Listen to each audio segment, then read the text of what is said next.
Every morning I wake up, I take a self-portrait and move on with my day. It's almost like brushing teeth at this point. More than 5 years ago, artist and photographer Yana Nosenko started this self-portrait project, and she doesn't plan to end it anytime soon. It keeps me grounded in a way because I don't have family here. She began taking daily self-portraits when she moved to the U.S. from Russia. In March 2024, Nosenko shared a series of those photos as part of an exhibit she curated for the Mass Art by SOA Graduate Gallery in Boston. The exhibit is called Borderless. Broadly speaking, it's about migration, it's about displacement, it's about home. Basically, the themes that are very close to my heart. I'm starting with February 24, 2022, where my country instigated war in Ukraine. So that's the image I took on the day of, and I tried to connect myself with news that's happening in the world. A print alongside the digital display captures an emotional morning. I'm in New York City, nearby JFK airport, because that's where my mom was flying from on May 29th, 2022. The last time we saw each other in person. My mom usually doesn't pose with me, you can tell by this photograph. I think she gets what you're doing.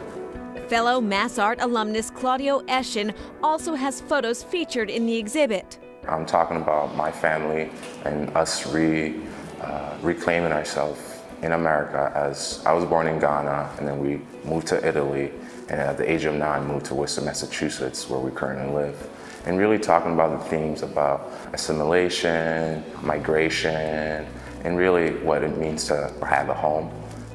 His family portrait captures his mother, sister, and brother wearing traditional kente cloth from Ghana.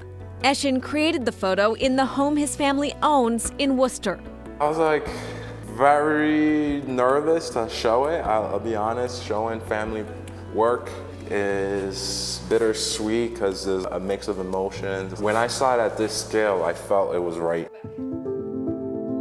In Hubbardston, Meg Demalia and Debbie Lindsay typically meet families in the happiest moments of their lives. Their business, TTLB Photography, specializes in charming shots of babies and children. This is what I have that way.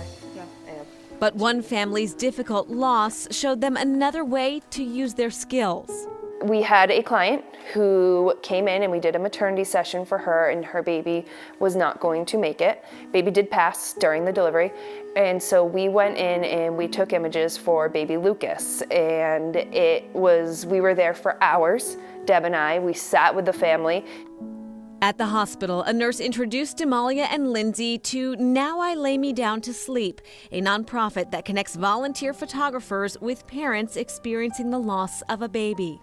I wasn't even out of the hospital before I was Googling on my phone on how to volunteer. I love giving these families these memories. I think they really need them. Now We Lay Down to Sleep gives us the chance to really be a part of something for somebody. Because when you go home after a stillbirth, you're going home without that baby, and that baby doesn't exist outside of that hospital.